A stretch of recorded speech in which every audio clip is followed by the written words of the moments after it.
what have we learned? We've now been retired for a bit.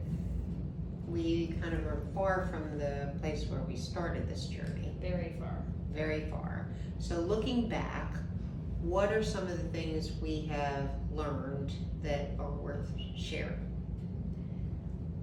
I think one of the first things that I learned, at least, was, of course, one day you're working and the next day you're retired. But that doesn't really describe what happens. It's a process. You lead up to it.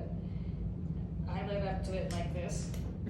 And then you get there, and then it takes you a while, and you have to go through a process that includes odd things, like mourning your old job, and the fact that you're now entering into a new life.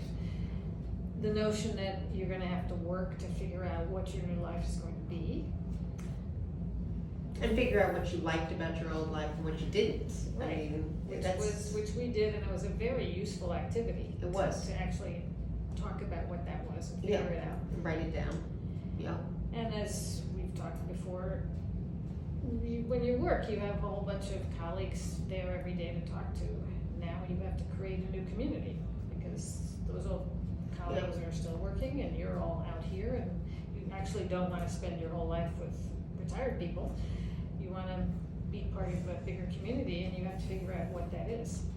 Yeah, I think we also, in that kind of figuring out what you miss and what you don't miss, the other part of that is that you realize that you actually can control and fix that. I mean, it's not like this big retirement tsunami came over you and you just were left, So, I mean, I remember when we did that exercise, and we had a yellow pad, of course, but one of the things we both put down, and the thing we missed, was an office. And we hadn't created Luster yet, but we said, well, we can get an office. Let's just get an office. And so we said, where would we get an office? And I think you said, have you heard of WeWork? And I said, well, I'd heard of it, but didn't know what it was really.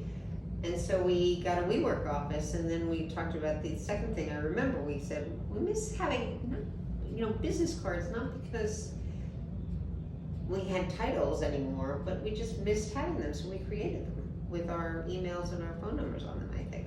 So, it was kind of, the notion that you can actually control, the same thing happens with retirement speak.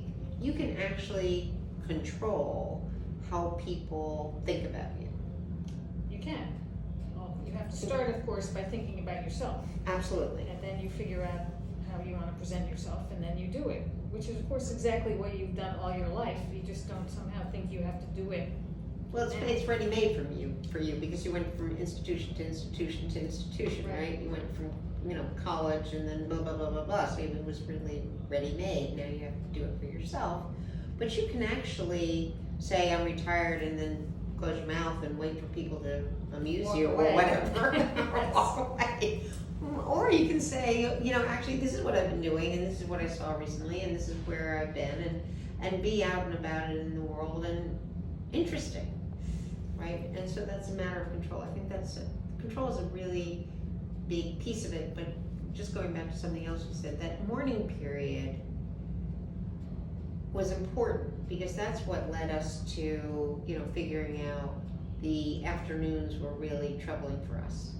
And do you remember that? I mean, when we retired, the mornings were easy because you had stuff to do, you had the newspaper to read, you had blah blah blah blah, and then all of a sudden the afternoon hit, and it was like, ugh. I mean, and then you realize you could schedule your doctor's appointments and hairdresser appointments in the afternoon, so that solved that problem. That was a blindingly new thought. Yeah. Yes.